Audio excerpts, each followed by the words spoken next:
انتہائی عزت کے لائق، احترام کے لائق جملہ حاضرین و سامعین کرام،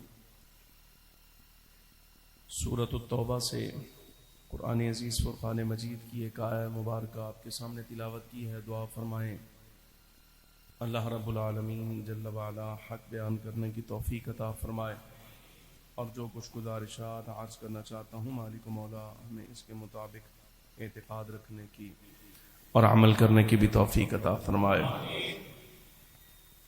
گرامی قدر حاضرین، سابقہ جمعۃ المبارک میں نے آپ احباب کے سامنے یہ اعلان کیا تھا کہ اس نشست میں صدقات واجبہ یعنی خاص زکوٰۃ سے متعلق کچھ معروضات آپ کے سامنے عرض کروں گا۔ اسی عنوان کے بارے میں کچھ ترجیحی مسائل، ضروری قوانین اور ایسے قاعدے کہ جن سے عمومی طور پہ زکوٰۃ کا مسئلہ آپ کے لیے حل کرنا آسان ہو جائے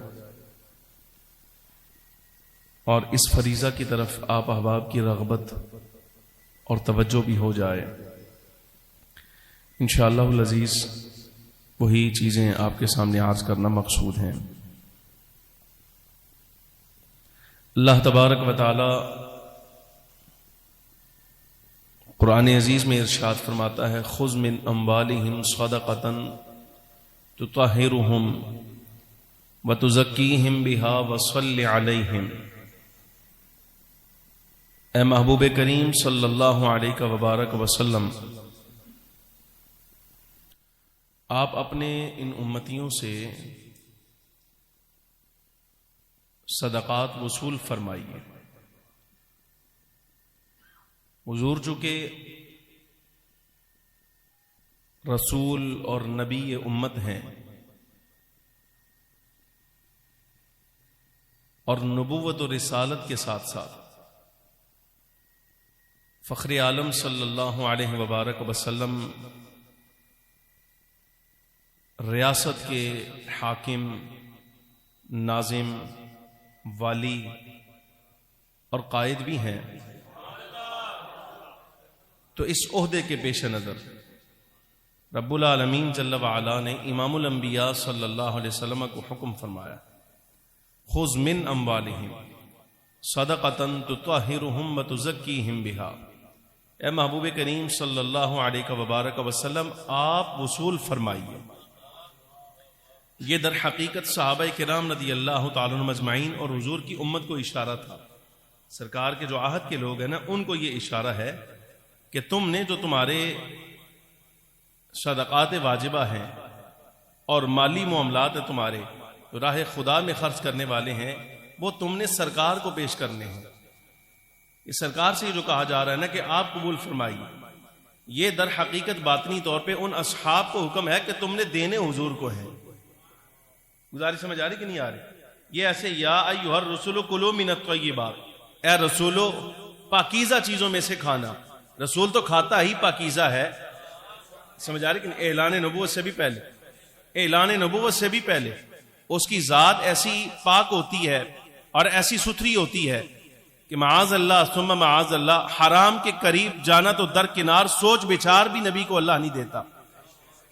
سمجھ آ رہی کہ اس کے باوجود حضرات رسول اعظام کو یہ بات ارشاد فرمائی یا ایھا الرسول کلوا من الطیبات، اے رسولو تم پاکیزہ چیزوں میں سے کھانا۔ ائمہ کرام مفسرین کرام فرماتے ہیں یہ اگرچہ یہاں لفظ رسولوں کا آیا ہے، یعنی مخاطب اللہ تبارک و تعالی جل وعلا نے اپنے رسولوں کو فرمایا ہے، لیکن در حقیقت اس کا مصداق آنے والی رسولوں کی امتیں ہیں۔ یہ ان سے کہا جا رہا ہے کہ تم نے پاکیزہ چیزوں میں سے کھانا ہے۔ یہ آیہ مبارکہ بھی اسی نظیر کی ہے، اسی درج کی ہے خذ من اموالہم، محبوب آپ قبول فرمائیے۔ مطلب یہ ہے کہ تم نے دینے امام الانبیاء صلی اللہ علیہ وسلم کو ہیں، سرکار کو پیش کرنے ہیں۔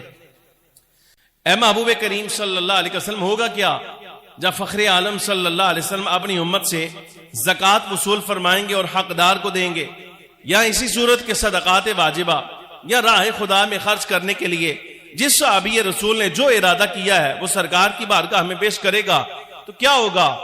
فرمایا تطہرہم وتزکیہم بہا، اے محبوب کریم صلی اللہ علیہ وسلم آپ اس وصولی کے ذریعے سے یہ جو مال لانے والا ہے، دینے والا ہے، آپ اس کو اس مال دینے کی وجہ سے پاک بھی کر دیں گے اور اس کو ستھرا بھی فرما دیں گے۔ یہ آپ کی وصولی کی وجہ سے پاک ہو جائے گا اور ستھرا ہو جائے گا۔ وصلی علیہم، اچھا ستھرا بھی ہو گیا، سب کچھ ہو گیا، لیکن اس کے باوجود امام الانبیاء صلی اللہ علیہ وسلم سے اللہ تبارک و تعالی جل وعلا فرماتا ہے، یہ ملاطفت ہے، یہ رب العالمین جل وعلا کے حضور کی امت پر کرم نوازی ہے۔ کیا فرمایا؟ صلی علیہ، محبوب ان سے مال لے کر انہیں پاک کرنا ہے، انہیں ستھرا کرنا ہے۔ جب انہیں پاک کر دیں، ستھرا کر دیں تو خالی نہیں لوٹانا، کریم کی یہ شان نہیں ہوتی۔ صلی علیہم، انہیں دعائیں دے کر رخصت فرمائیے گا، انہیں دعاواں بھی دیو۔ تفسیریں اپنی جگہ رہیں، اس کی جتنی تفاسیر ہیں نماز جنازہ کے حوالے سے فلاں فلاں وہ ساری اس وقت میرے ذہن میں ہے، لیکن آیہ مبارکہ ظاہر کے اعتبار سے جس مقصد پر دلالت کر رہی ہے اس کا معنی آپ کے سامنے عرض کر رہا ہوں۔ وصلی علیہم، اور اے محبوب کریم صلی اللہ علیہ وسلم آپ انہیں اپنی دعاؤں سے نوازیے گا۔ کیوں؟ ان صلاتک سکن لہم، اس لیے کہ محبوب آپ کی دعائیں ان کے لیے سکون اور اطمینان کا باعث ہوا کریں گے۔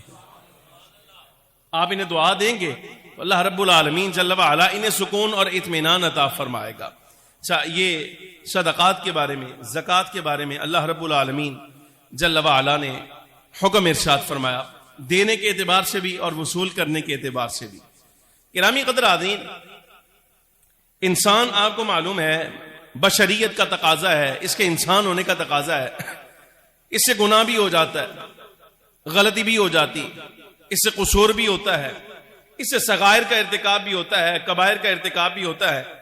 یہ چغلی کرتا ہے، غیبت کرتا ہے، ظلم ستم بھی کرتا ہے، حتیٰ کہ اگر جری ہو جائے تو معاذ اللہ ثم معاذ اللہ حقوق الہیہ میں کمی بھی کرتا ہے۔ جری بمعنی جرت مند ہو جائے تو حقوق الہیہ میں بھی کمی کرتا ہے، لیکن مالک ایسا کریم ہے، وہ ایسا کریم ہے، ایسا رحمان ہے، رحیم ہے، ایسا کرم نواز ہے کہ اللہ رب العالمین جل وعلا نے ان کے گناہوں کو بخشنے کے لیے ذرائع بھی خود عطا فرمائے۔ توجہ، یہ زکوٰۃ کی ایک عجیب رمز آپ کے سامنے عرض کرنے لگا، ایک عجیب رمز ہمارے ائمہ کرام بزرگوں نے بیان کی ہے، میں اپنے لفظوں میں ذرا وضاحت کے ساتھ آپ کے سامنے عرض کر رہا ہوں۔ ظلم ہو جائے کسی پر، ستم کر دیا، چغلی کر دی کسی کی، یا غیبت کر دی، گناہ سرزد ہوا، قصور ہو گیا، اللہ رب العالمین جل وعلا نے اس کی معافی کا رستہ یہ رکھا ہے، جس پر ظلم کیا ہے، جس کا حق مارا ہے، جس کے ساتھ ستم کیا ہے، جس کے ساتھ جور سے پیش آئے ہو، اور جس کی چغلی کی ہے، جس کی غیبت کی ہے، اس کے پاس چلے جاؤ، جا کے اس سے اپنا حق معاف کرا لو، معافی مانگ لو۔ اگر خوف الہی ہے، خوف خدا ہے، تو یہ جتنے قصور ہیں اللہ تبارک و تعالی جل وعلا نے اس کا حل یہ رکھا ہے، صاحب حق سے جا کر حق معاف کرو، اللہ تبارک و تعالی جل وعلا بھی معاف فرما دے گا۔ ٹھیک، یہ حل رکھا ہے۔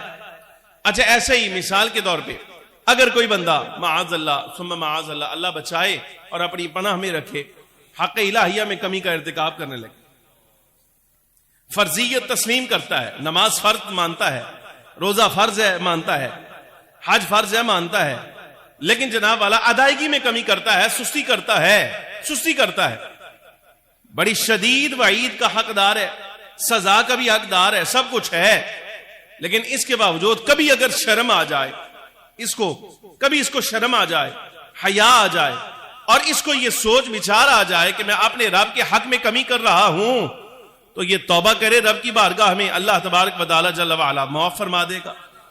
یہ اس کے فضل سے امید ہے کہ مالک اپنا کرم فرمائے گا، معاف فرما دے گا۔ یعنی آپ یہ اندازہ فرمائیے، ظلم زیادتی، غیبت، چغلی، حقوق الہیہ میں کمی، بالآخر اللہ تبارک و تعالی جل وعلا نے ان کا حل رکھا ہے، لیکن کچھ بیماریاں اندر کی ایسی ہیں جو سامنے ظاہر نہیں ہوتی، سمجھ آ رہی کہ نہیں؟ اور وہ بیماری کی بندے کی اپنے ساتھ ہی ہوتی، چغلی کرنی ہے کسی کی، غیبت کسی کی کرنی ہے، ظلم کسی پر کرنا ہے، لیکن جناب والا کچھ گناہ اندر کے ایسے ہیں کہ وہ بندہ کسی اور کے ساتھ نہیں کرتا بلکہ اپنے ساتھ کر رہا ہوتا. سمجھ آ رہی کہ نہیں؟ اب مالک کی تو پروڈکٹ ہے نا یہ، یعنی عام لفظوں میں آپ یہ کہیے کہ انسان کارخانہ خدا بندی کا شاہکار ہے نا، مالک کے کارخانے میں تیار ہوا ہے، تو اللہ کو تو معلوم ہے بھائی اس کے اندر کی بیماری کیا ہے.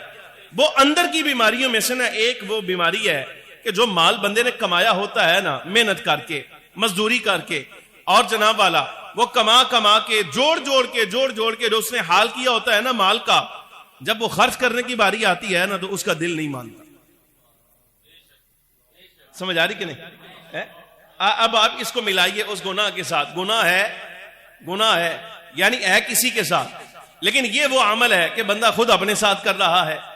مال خود کمایا، یعنی خرچ کرنے کا مطلب یہ نہیں اپنے اوپر خرچ کرنے میں تو بڑا جری ہوتا ہے، کرتا ہے، اڑاتا ہے، بلکہ ضائع کرتا ہے، اسراف کرتا ہے، سب کچھ کر لیتا ہے.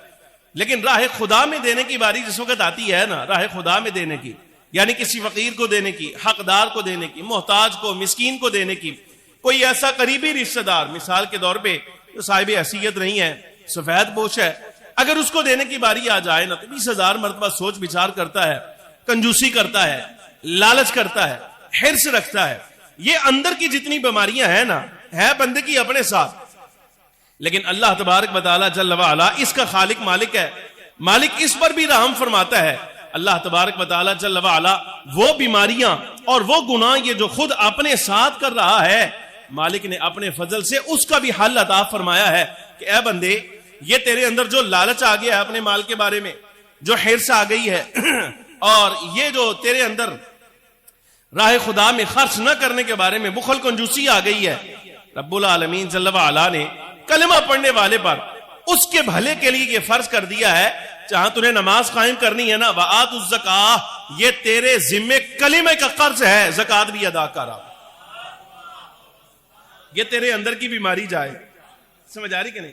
یہ تیرے اندر کی بیماری جائے. آتوا الزکاۃ ہے فریضہ، لیکن اس کا فائدہ بھی ایسا نہیں، آپ یہ نہ سمجھیں کہ اگر مثال کے طور پہ میں نے اپنے مال سے زکات ادا کی ہے، آپ نے اپنے مال سے زکات ادا کی ہے، تو شاید ہو سکتا ہے وہ اللہ تبارک و تعالی جل وعلا کے خزانے میں جمع ہو گئی، وہ رب کے خزانے میں تھوڑی جمع کرائی ہے آپ نے. گزارش سمجھ آ رہی کہ نہیں؟ وہ آپ نے رب کے خزانے میں جمع تو نہیں کروائی، وہ تو آپ نے حقدار کو دی ہے، یتیم مسکین کو دی ہے، جس کو بھی دی ہے وہ تو اس تک گئی. رب العالمین جل وعلا کے خزانے میں تو آپ نے کوئی اضافہ نہیں کیا، میں نے کوئی اضافہ نہیں کیا. تو اس کا مطلب یہ ہوا یہ مال زکات کا مطالبہ جو اللہ تبارک و تعالی جل وعلا کر رہا ہے نا، یہ بھی اللہ رب العالمین جل وعلا کوئی اپنی شان بڑھانے کے لیے آپ سے مطالبہ نہیں کر رہا، بلکہ سمجھیے ہمارے ہی اندر جو ہمارے مال کے لیے ایک نقص موجود ہے جو قیامت کے دن ہمیں نقصان دے سکتا ہے، اللہ رب العالمین جل وعلا اسی گناہ سے، وہ لالچ، حرص، ظلم اور جناب والا بخل کنجوسی کی صورت میں وہ ایک عنصر آیا ہے جو روح کو متاثر کر رہا ہے. اللہ رب العالمین جل وعلا نے جو ڈیمیج روح ہے نا، اس کی مرم پٹی کرنے کے لیے فرمایا ہے آتوا الزکاۃ، اپنے مال کی زکات ادا کر. اچھا اب میں آیت پڑھ رہا ہوں دوبارہ. میں نے کہا ڈیمیج، متاثر ہوئی روح اور زخمی روح، یہ جو مال کی وجہ سے، لالچ حرص کی وجہ سے، اب یہ بندہ اندر رکھتا ہے نا اپنے. ہر بندے کو پتا ہے میں آپ کے سامنے بیٹھا ہوں، جو میری حیثیت ہے، میں اپنی حیثیت میں ہو سکتا ہے کچھ نہ کچھ طبیعت میری بھی ایسی ہی ہو. سمجھ آ رہی کہ نہیں؟ لیکن رب العالمین جل وعلا نے اس کی روح کی مرمت کے لیے فرمایا ہے آتوا الزکاۃ، زکات ادا کر، کل زکات دے. اگر آپ کو نہیں سمجھ آتی میں آیت پھر دوبارہ پڑھتا ہوں، وہی جو پہلے پڑھی تھی، غور سے سنیں ذرا. رب العالمین جل وعلا نے فرمایا خذ من اموالہم صدقۃ، اے محبوب کریم صلی اللہ علیہ وسلم، یہ جو بطور صدقہ کے، زکات کے یا صدقات واجبہ کے یا کسی صورت میں بھی، آیا مبارکہ کا پس منظر ذہن میں رکھیے، تو کسی صورت میں بھی یہ جو مال آپ کی خدمت میں لائے ہیں خرچ کرنے کے لیے، اے محبوب ان سے لے لیجئے. کیا ہوگا؟ تو طاہرہم، اس لیے کہ مال جب آپ ان سے وصول کریں گے تو آپ انہیں پاک کر دیں گے. تو طاہرہم، مال بھی یہ دیں گے اور پاک بھی یہ خود ہوں گے. یہ تو نہیں فرمایا محبوب آپ کے خزانے میں اضافہ ہو جائے گا، اے محبوب کریم صلی اللہ علیہ وسلم آپ کے مال میں اضافہ ہو جائے گا، یا آپ جو ریاست چلا رہے ہیں اس ریاست کے چلانے میں آپ کو آسانی ہو جائے گی. نہ، بلکہ فرمایا مال اینا کو لینے تو طاہرہم، اس لیے تاکہ آپ انہیں پاک کر دیں وَتُزَكِّيهِمْ اور انہیں ستھرا کر دیں.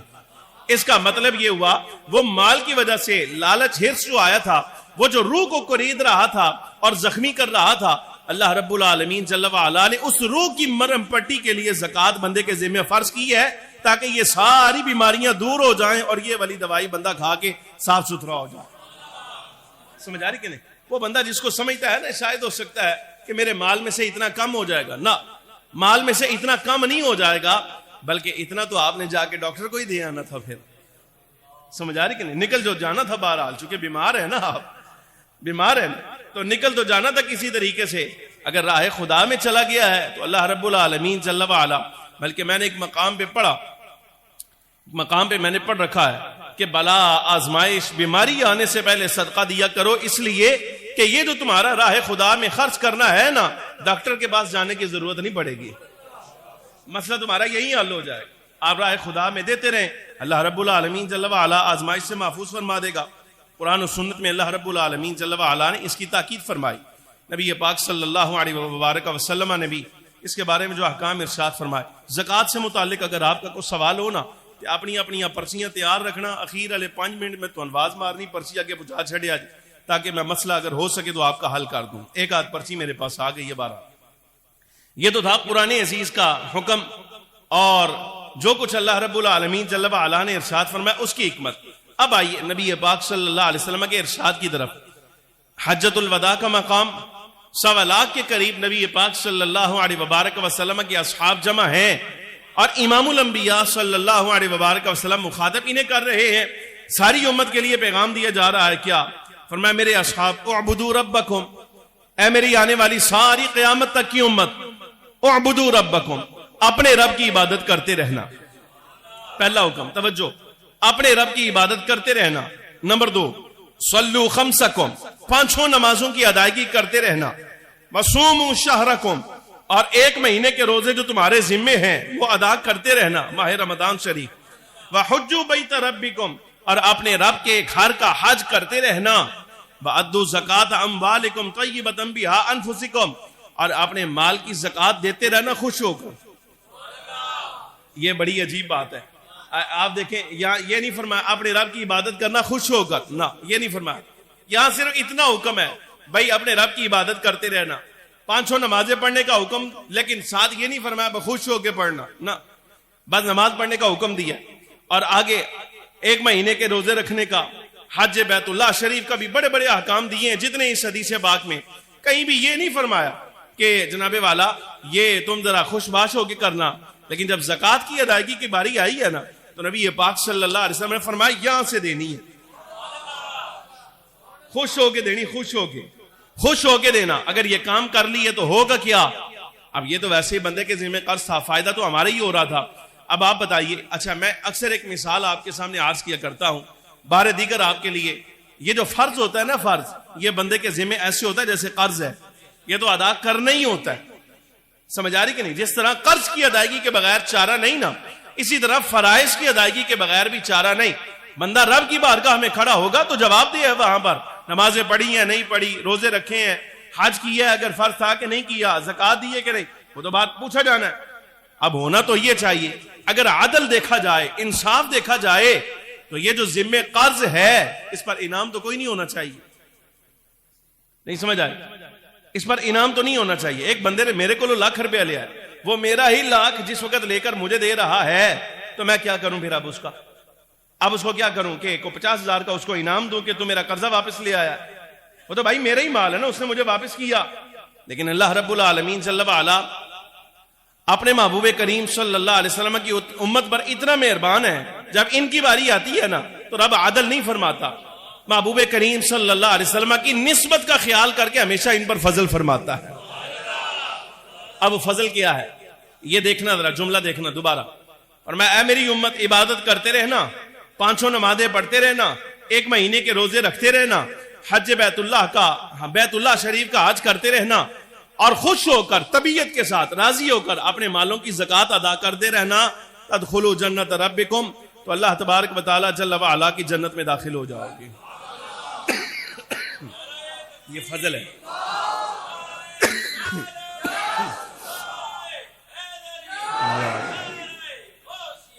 غوث اعظم دستگیر پیر ماں امداد کن. اچھا یہ ہے، دیکھیے یہ ہے فضل الہی، رب العالمین جل وعلا کا فضل، انعام ہو گیا. اچھا ماہ رمضان شریف میں خاص طور پہ یہ جو حکم دیا جاتا ہے زکوٰۃ کی ادائیگی کا، اس کا سبب کیا؟ ہمارے ائمہ کرام، ویسے تو آپ یہ مسئلہ یاد فرما لیں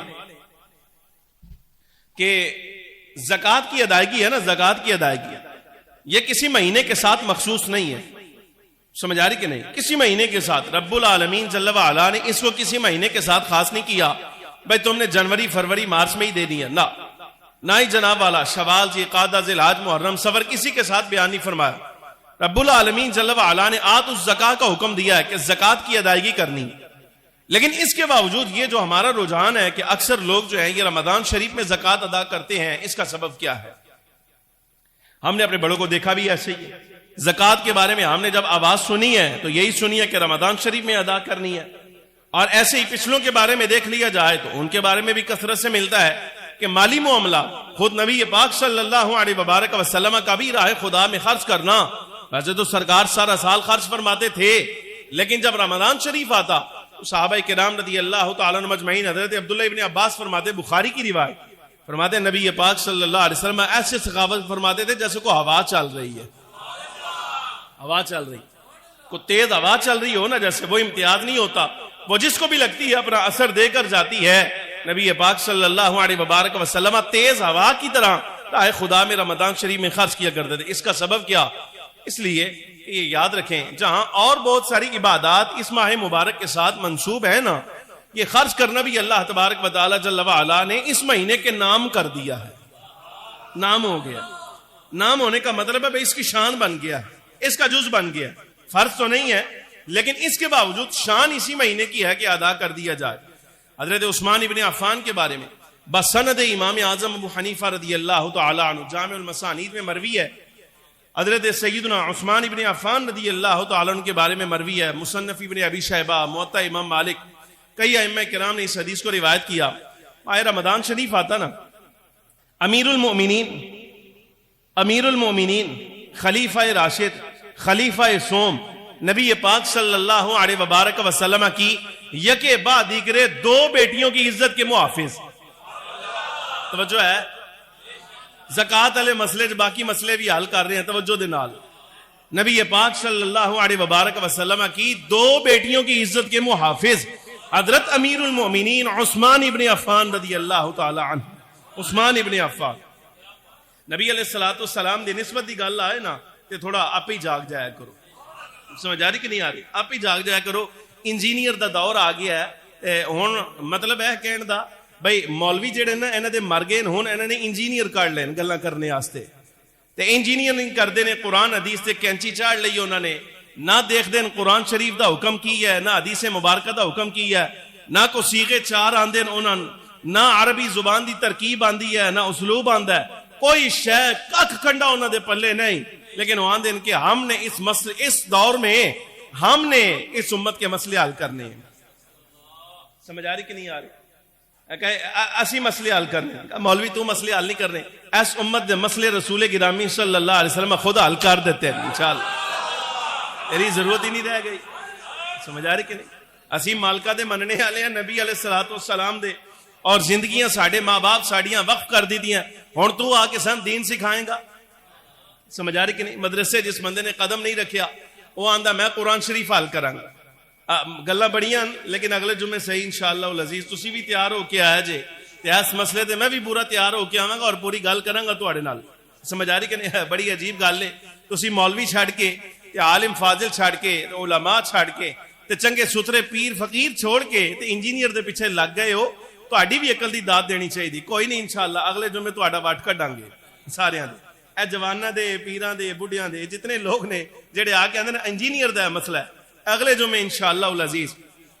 اور میں ابھی آپ کے سامنے اعلان کر رہا ہوں، انجینئر پہلے تے پیار نا داتا صاحب نو، حضرت با یزید بستامی نو، حضور دستگیر عالم شیخ عبد القادر جیلانی، خواجہ خواجگان غریب نواز، خواجہ معین الدین چشتی اجمیری، پہلے تے بزرگان پہ ہے نا، تے ہون کتا اتنا جری ہو گیا ہے کہ جناب والا نبی علیہ الصلوۃ والسلام دی ذات نو پہ گیا. اگلے جمعے گل کریں گے انشاءاللہ.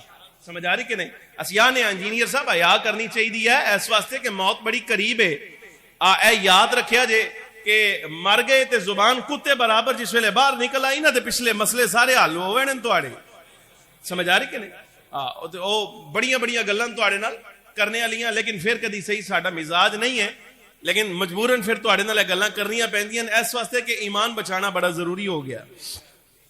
یا ایھا الذین آمنوا علیکم انفسکم، اے ایمان والو اپنا ایمان بچا لو. علیکم انفسکم، اپنا ایمان بچا لو. یہ باتیں انشاءاللہ اور جمعہ انشاءاللہ اگلا اللہ تبارک و تعالی جل وعلا کی توفیق سے زندہ رہا تو اسی منبر پر نبی پاک صلی اللہ علیہ وسلم کی شان و عظمت لے کر آپ کے سامنے حاضر ہوں گا. پھر میں تواڈے کولوں پوچھاں گا انشاءاللہ اللہ دے حکم دے نال. یا رسول اللہ صلی اللہ علیہ وسلم. عقیدہ ستھرا صرف اہل سنت و جماعت کا، صرف اہل سنت و جماعت. عقیدہ ستھرا صرف اہل سنت و جماعت کا. تسی قصور ماڑے نال نہیں سو، جے قصور ہوندے نا تے پھر بڑا لطف آنا سی. جتنے بندے اتھوں قصور نال گئے نے نا او تھے جناب والا سن کے آئے، انہاں کیا سی انجینئر تے گل کرنی ہے. سمجھ آ رہی کہ اے بڑا بھلا ہو گیا ساڈا کیمرے لا لین منڈیاں نے سامنے، ہن گل کیتیاں ریکارڈ ہو جاندی، محفوظ ہو جاتی. سمجھ آ رہی کہ نہیں؟ بات نہیں کرتا لیکن یہ ہے کہ اس کو لڑتی ضرور ہے، جا کے لگتی ہے. مولویاں دی وجدی ایویں نہیں پونکدا مزید اگوں، اور جس ویلے لگتی ہے نا پھر مزید اگوں جری ہوندا ہے. اللہ تعالیٰ معاف فرمائے. بجائے توبہ کرنے کے یہ بھی عجیب زمانہ آ گیا، بات خود غلط کرتے، قرآن حدیث کی مخالفت کرتے، نبی پاک صلی اللہ علیہ وبارک وسلم کی امت کے اتفاقی مسائل کو توڑتے ہیں اور توڑ کر جس وقت توجہ دلائی جاتی ہے توبہ کر، تو توبہ کرنے کے بجائے اور زیادہ بھونکڑے شروع ہو جاتے ہیں. عجیب زمانہ آ گیا. کیا بتائیں آپ کو. بھائی امام حسن رضی اللہ تعالیٰ عنہ کی سیادت کے انکار کرنے والے پر بات کی تو جناب والا انہاں بندے چھاڑ دیتے جڑاں لے چو. سمجھ آ رہی کہ نہیں؟ اور جو دلائل دیے تھے دلائل کا جواب کچھ نہیں دیا، میرا گالاں لکھ کے جناب والا اچھاڑ دیتیاں اتنے انٹرنیٹ دے ہوتے. سمجھ آ رہی کہ نہیں آ رہی؟ اس تو بعد پھر اللہ تبارک و تعالیٰ کے حکم سے آخری جو بات دی ہے نا وہاں بھی یہی بات کہی تھی کہ جناب والا یہ ساری زندگی یاد رکھنا، ساری زندگی تعویل کرنے سے کام نہیں چلے گا، بہانے بنانے سے کام نہیں چلے گا. جو کام آپ نے کر دیا ہے اس پر آپ کو توبہ ہی کرنا پڑے گی. بس توبہ بنتی ہے، اس پر تعویل نہیں بنتی. اور یہ یاد رکھنا، عالم فاضل ہے، ممبر پر بیٹھتا ہے، منہ سے کوئی بات غلط نکل جاتی ہے، اس میں کوئی شک نہیں. بندہ ہے، انسان ہے. بھائی تقریر کی روانگی میں تسلسل میں کوئی بات غلط نکل گئی تو اس کا مطلب یہ تھوڑی ہوتا ہے بعد میں بندہ ڈٹ جائے. اچھا یہ اس سے بھی زیادہ عجیب بات ہے، پہلے غلط بات کر لیتے ہیں، جب کہا جاتا ہے کہ جناب آپ کی غلط بات پوری دنیا میں پھیل گئی، اس کے بارے میں وضاحت دو، کہتے ہیں ہم وضاحت نہیں دیتے، کیا ضرورت ہے وضاحت دینے کی. بات ٹھیک ہے، ہمارا معاملہ ہمارے ساتھ رہ گیا، تمہارا تمہارے ساتھ رہ گیا. تو وہ جو گمراہی کا اتنا لمبا کھڑا تم نے کھول دیا، اتنا گہرا، اور اس میں جتنے جا گرے ہیں اس کا ذمہ دار کون ہے؟ تمہاری وجہ سے جو اتنے جا گرے ہیں اس گمراہی کے گڑھے میں.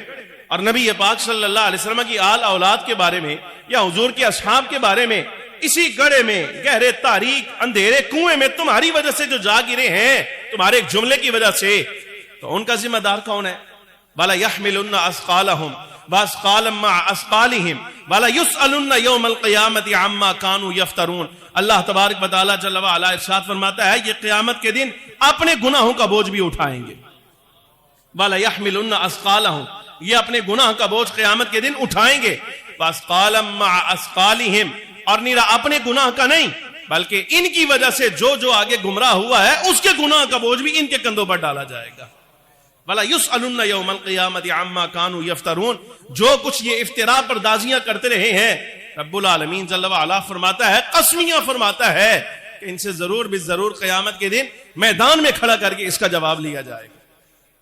سمجھ آ رہی کہ نہیں؟ میدان میں کھڑا کر کے ان سے جواب لیا جائے گا اس بات کا. لیکن بہرحال دور بڑا عجیب آ گیا ہے. لیکن یہ یاد رکھنا ساری زندگی عافیت اس میں ہے. عافیت اس بات میں ہے کہ آپ جو اتفاق ہے نا امت کا اس کو نہ چھوڑیں. اتفاقی مسائل جو نبی پاک صلی اللہ علیہ وبارک وسلم سے چلتے آ رہے ہیں آخر تک اس کو نہیں چھوڑنا. بس حضرت عثمان ابن عفان رضی اللہ تعالیٰ عنہ کی روایت، جس وقت ماہ رمضان شریف کا آمد ہوتی تو آپ خطبہ ارشاد فرماتے. امیر المومنین تھے نا، امیر المومنین دا کام اے ہوندا ہے. سمجھ آ رہی کہ نہیں؟ امیر المومنین دا کام اے ہوندا ہے، امیر المومنین دی اے ذمہ داری ہوندی. ہن تو پریشان نہیں ہو جانا بھئی ہن ادھرلے پاسے آ گیا، اینی گل ہی کہنی سی.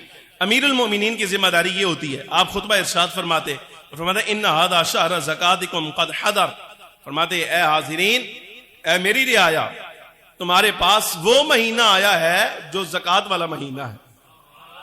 رمضان شریف آتا، میں عرض کر رہا تھا رمضان شریف میں زکات کی ادائیگی کیوں ضروری ہے، اس کا جواب حضرت امیر المومنین عثمان غنی رضی اللہ تعالی عنہ آپ خطبہ دیتے جب رمضان شریف آ جاتا، آپ فرماتے اے لوگو، اے حاضرین، اے میری رعایا، تم پر وہ مہینہ آیا ہے جو زکات کی ادائیگی کا مہینہ ہے۔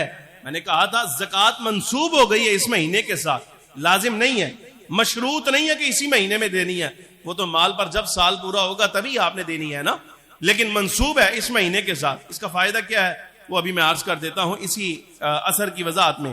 اچھا، اس کے بعد آپ فرماتے، حکم دیتے فمن کان علیہ دین فلیقضی، اے میری رعایا، تم میں سے جو بندہ مقروض ہے وہ سب سے پہلے اپنا قرض ادا کرے۔ مسئلہ بھی آ گیا، تم میں سے جو بندہ مقروض ہے وہ سب سے پہلے اپنا قرض ادا کرے، ثم لیزکی ما باقیہ، پھر جو مال اس کا بچ جائے، اگر نصاب کو پہنچ جائے، زکات وہ دے کر قرض دے کر جو مال اس کا بچ جائے، اگر وہ نصاب کو پہنچتا ہے، حضرت امیر المؤمنین رضی اللہ تعالیٰ فرماتے کہ چاہیے، لازم ہے اس پر کہ وہ اس کی زکات سمجھ آ رہا ہے۔ اب فائدہ کیا ہے اس کا؟ ویسے مثال کے طور پہ مال آیا پچھلے سال شوال میں، مال آیا شوال میں ایک بندہ صاحب نصاب ہو گیا، تو اگلے سال رمضان شریف میں اس پر زکات بنتی نہیں، اس لیے کہ سال گزرنا شرط ہے نا، تو سال تو پورا ہوگا شوال میں جا کر، لیکن یہ اگر رمضان شریف میں ہی ادا کرتا ہے زکات اپنی تو ادا ہو جائے گی۔ عادت بھی اس لیے بنائی گئی کہ اللہ رب العالمین جل وعلا اس ماہ مبارک میں جو عمل بھی کیا جائے اس کا ثواب کئی گنا بڑھا کر عطا فرماتا ہے، جزا اس کا بدلہ مالک نے جو آخرت میں دینا ہے وہ کئی گنا بڑھا کر عطا فرماتا ہے۔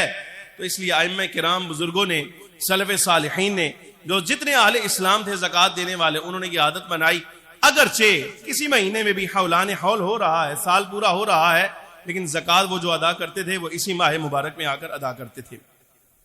اب اگلا مسئلہ جس کی طرف آپ کی توجہ دلانا بڑا ضروری ہے، بندہ صاحب نصاب ہو جائے اور وہ اپنے مال کی زکات ادا نہیں کرتا، تو دو چیزیں ہیں اس کا۔ ایک امر تو ہے اس کا دنیاوی حکم، کہ دنیاوی حکم اس کا کیا ہے اس دنیا میں، اور دوسرا ہے اس کا اخروی حکم کیا ہے، آخرت میں اس پر کیا حکم لاگو ہوگا۔ دنیاوی حکم کے اعتبار سے امام سراج الدین حنفی رحمۃ اللہ تعالی علیہ 9ویں صدی ہجری کے بہت بڑے عالم اور قاری ہدایہ کے نام سے مشہور ہیں، قاری ہدایہ، ان کی کتاب فتاوی قاری ہدایہ، اس میں آپ یہ فرماتے ہیں، سوال کیا گیا آپ سے، ایک بندہ صاحب نصاب ہے، اس پر زکات لازم ہو گئی ہے لیکن وہ زکات دیتا نہیں، تو کیا حکم ایسے شخص کے بارے میں، شرع کیا کہتی ہے، اس کے ساتھ کیا سلوک ہونا چاہیے؟ تو صاحب فتاوی رحمت اللہ تعالی علیہ نے جواباً ارشاد فرمایا اگر اس پر دلیل قائم ہو جائے، گواہ قائم ہو جائے کہ یہ بندہ صاحب نصاب ہے پھر بھی اپنے مال کی زکات ادا نہیں کرتا، تو حاکم وقت، والی ریاست اور ریاست کا جو حکمران ہے، عہدیدار ہے، یعنی سب سے بڑا منصب والا، جج کہہ لیں، قاضی کہہ لیں آپ، تو قاضی کے لیے یہ لازم ہے کہ وہ جناب جیسے بھی ہو سکتا ہے جبر کر کے اور اس پر جو ہے وہ سختی کر کے جیسے بھی ہو سکتا ہے اس سے زکات ادا کروائے۔ یہ حاکم وقت کی ذمہ داری ہے کہ وہ زکات لے کر غریب کو دلوائے، یہ حاکم وقت، یہ دنیاوی حکم ہے اس کا۔ آخرت میں حکم کیا ہے وہ اللہ رب العالمین جل وعلا نے خود ارشاد فرما دیا وضاحت کے بغیر، صرف میں قرآن عزیز کی آیت کا ترجمہ آپ کے سامنے پڑھتا ہوں۔ رب العالمین جل وعلا، بعض ایسے بھی ہے نا جو سمجھتے ہیں کہ یہ ٹیکس لیے جا رہا ہے ہم سے، بعض ایسے ہیں جو مال زکات کو ٹیکس سمجھتے ہیں کہ یہ ٹیکس ہے، یہ بوجھ ہے ہم پر، تو ادا نہیں کرتے۔ رب العالمین جل وعلا ایسوں کے بارے میں ارشاد فرماتا ہے والذین یکنزون الذهب والفضة ولا ينفقونها في سبيل الله فبشرهم بعذاب علیم۔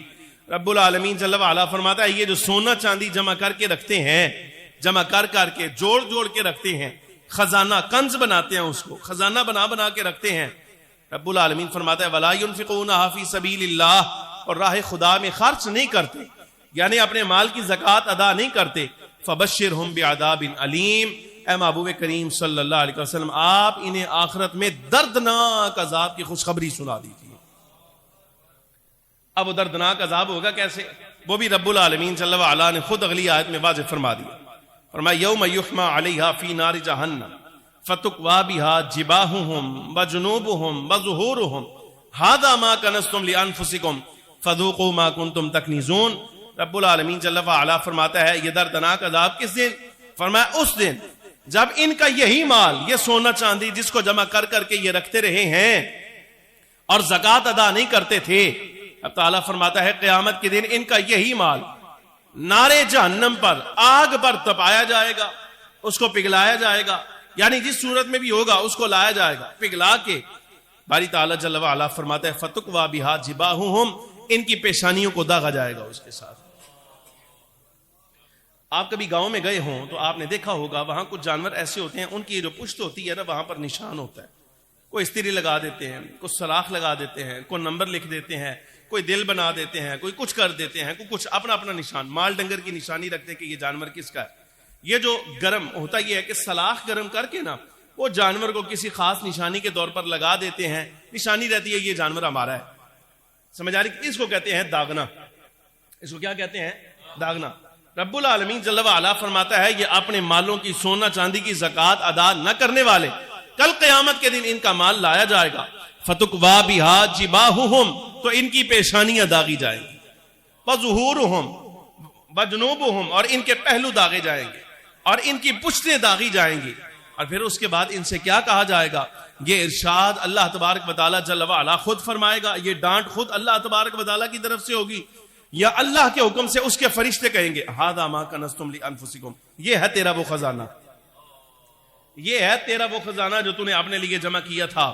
فذوقوا ما کنتم تکنزون، تو آج اپنے خزانے کا مزہ جو ہے وہ محسوس کر، ذرا آج لے ذرا اس کا مزہ دیکھ ذرا کیسا لگتا ہے آج. یعنی رب العالمین جل وعلا اس مال کو قیامت کے دن ایسے بندے کے لیے جو زکوٰۃ نہیں دیتا سزا کا باعث بنا دے گا. کچھ مسائل آپ کے سامنے عرض کرنا مقصود ہیں، اصولی، یعنی زیادہ گہرائی میں نہیں جا سکتا، اصولی مسئلے. صرف صاحب نصاب پر زکوٰۃ فرض ہے.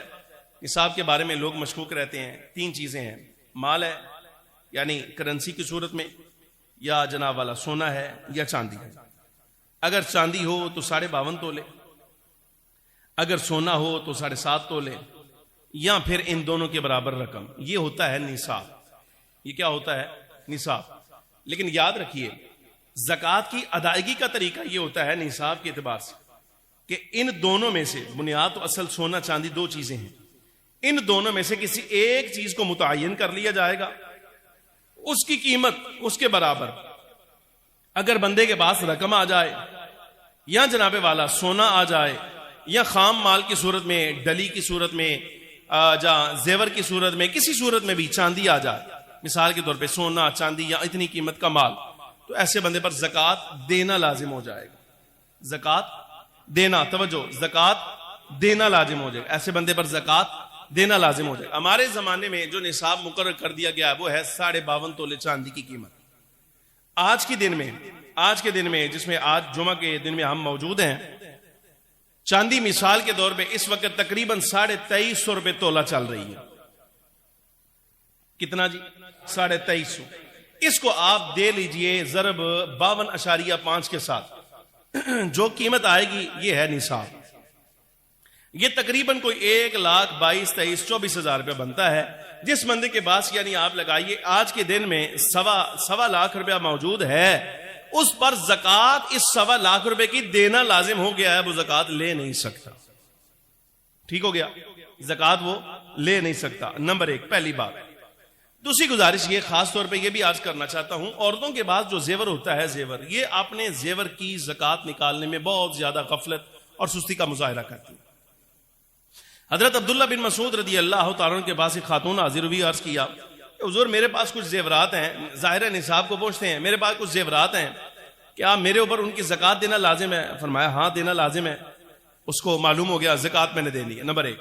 ساتھ ہی اس نے پوچھا دوسرا مسئلہ بھی، ساتھ ہی اس نے کہا جی میرے بھتیجے ہیں، یتیم ہیں، اور میری ہی کفالت پرورش میں رہتے ہیں، غریب ہیں، اور ان کے پاس مال بھی کوئی نہیں، میں اپنے زیور کی جو زکوٰۃ ادا کروں، اگر وہ زکوٰۃ میں اپنے بھتیجوں کو دے دوں تو لگ جائے گی، ادا ہو جائے گی؟ فرمایا ہاں ادا ہو جائے گی. اب اس سے مسئلہ یہ نکلا کہ آپ صرف اپنے ماں باپ چھوڑ دیجئے، دادا چھوڑ دیجئے، دادی چھوڑ دیں، اس طرح اوپر تک، یہ جو اوپر والی نسل ہے، باپ کی طرف سے بھی اور والدہ کی طرف سے بھی، اور یہ جو آپ کی اپنی نسل ہے، یعنی آپ کے بیٹے بیٹیاں، پوتے پوتیاں، نواسے نواسیاں، یہ نیچے تک جو آپ کی اپنی فروع ہیں، آپ کی نسل کہلائے گی، ان کو آپ زکوٰۃ نہیں دے سکتے۔ ہاں، بھائی اگر مستحق ہے، بہن مستحق ہے، یا بھائی بہن کی اولاد یا اس طرح قریبی رشتہ دار اگر مستحق ہیں تو آپ کی زکوٰۃ کے اولین حقدار وہی آپ کے قریبی رشتہ دار ہے۔ سمجھ آ رہی کہ نہیں؟ وہی آپ کے قریبی رشتہ دار سب سے زیادہ حقدار ہے۔ یہ بھی ایک بڑا مسئلہ، بینک سے جو زکوٰۃ کی کٹوتی ہو جاتی ہے اس کے بارے میں کیا حکم؟ صرف 2-3 منٹ۔ بینک سے جو زکوٰۃ کی کٹوتی ہو جاتی ہے اس کا کیا حکم؟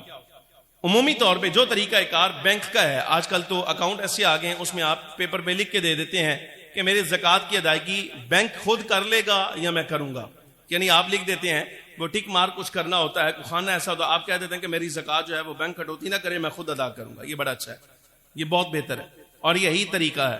اور یہ یاد رکھیے گا، اس کی جتنی صورتیں ہیں بینک میں زکوٰۃ کی ادائیگی کی، وہ ساری میں نے پڑھ کے دیکھی ہیں، اس میں بہت کم صورتیں ہیں۔ سمجھیے کہ اگر 6 صورتیں ہیں نا تو 6 میں سے کوئی ایک صورت ایسی بنے گی کہ جس میں آپ کی زکوٰۃ ادا ہو جائے گی۔ 5 صورتیں ایسی ہیں کہ اگر بینک نے زکوٰۃ کاٹ لی تو آپ کی زکوٰۃ ادا نہیں ہوگی۔ سمجھ آ رہی کہ نہیں آ رہی؟ مثال کے طور پہ ایسا بینک جس کو والی ریاست کی طرف سے اجازت ہے، یعنی حکومت کی سربراہی میں چل رہا ہے، نمبر 1۔ نمبر 2، جس بندے کا اکاؤنٹ ہے اس بینک میں وہ خود اجازت بھی دے رہا ہے، وہ خود اجازت بھی دے رہا ہے۔ نمبر 3، جو زکوٰۃ کاٹی گئی ہے وہ حقدار کو پہنچی بھی ہے، والی ریاست کی اجازت بھی ہے، مالک کی طرف سے بھی اجازت ہے، اور زکوٰۃ حقدار کو پہنچی ہے، تو پھر آپ کی زکوٰۃ بینک کے تھرو ادا ہو جائے گی بصورت دیگر نہیں۔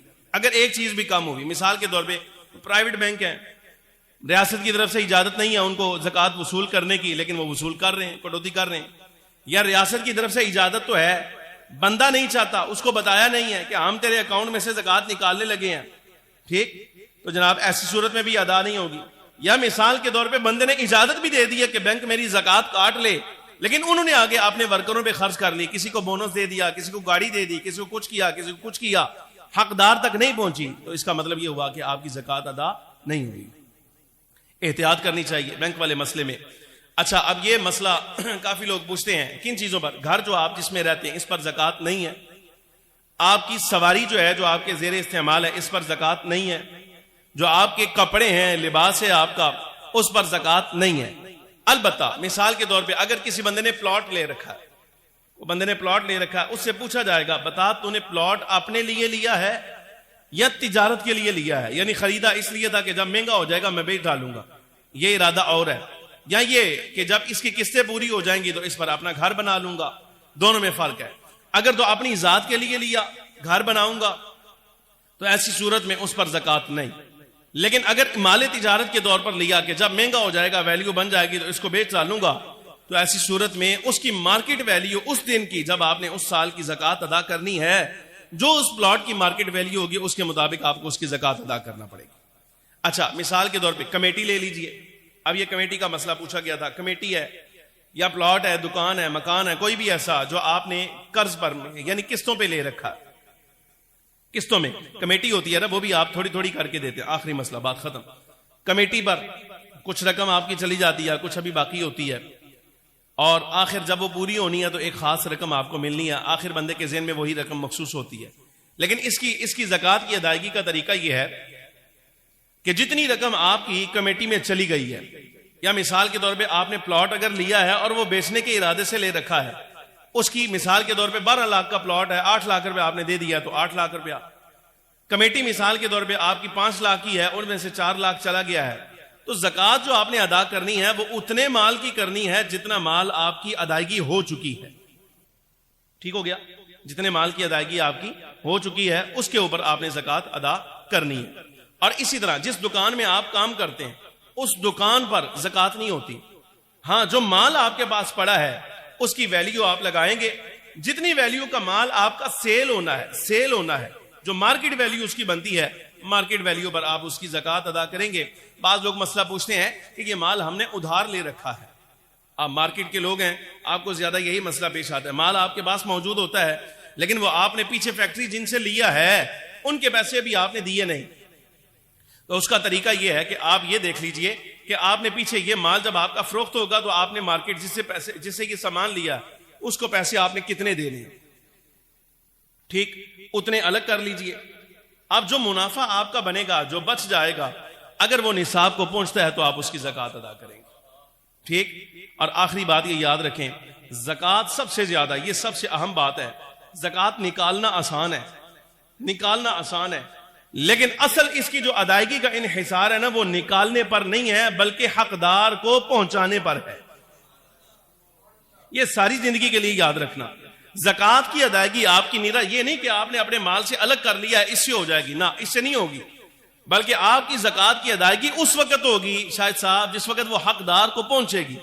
ٹھیک. جب تک وہ مالک نہیں بن جاتا اس وقت تک آپ کی زکوٰۃ ادا نہیں ہوگی. مثال کے طور پہ کچھ لوگ ایسے بھی ہیں جو مثلا زکوٰۃ نکالی تو وہ کیا کرتے ہیں، کہتے ہیں کہ چلو اس مہینے کی جو تنخواہ ہے نا اپنے ملازم کی اس کو دے دیتے. اب پہلے تو یہ دیکھنا ہے کہ ملازم حقدار بھی ہے کہ نہیں، مستحق زکوٰۃ ہے کہ نہیں.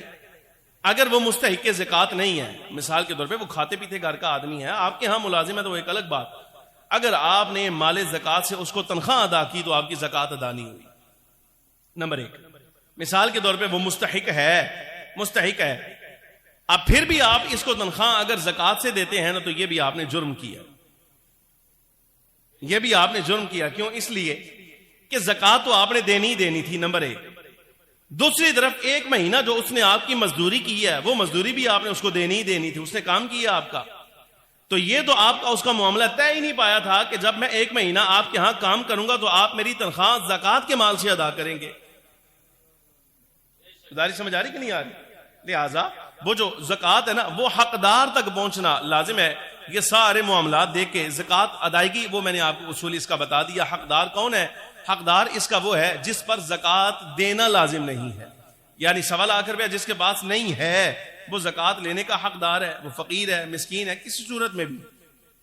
لیکن اگر مثال کے طور پہ ₹1.25 اس کے پاس کسی صورت میں پڑا ہے، کیش کی صورت میں پڑا ہے، سونے کی صورت میں پڑا ہے، مال کی صورت میں پڑا ہے، کسی صورت میں بھی ₹1.25 جو اس کے پاس موجود ہے، ایسے بندے کو اگر آپ نے زکوٰۃ ادا کی تو زکوٰۃ ادا نہیں ہوگی. دعا فرمائیے اللہ رب العالمین جل وعلا مالی جسمانی عبادات اپنی بارگاہ میں قبول فرمائے.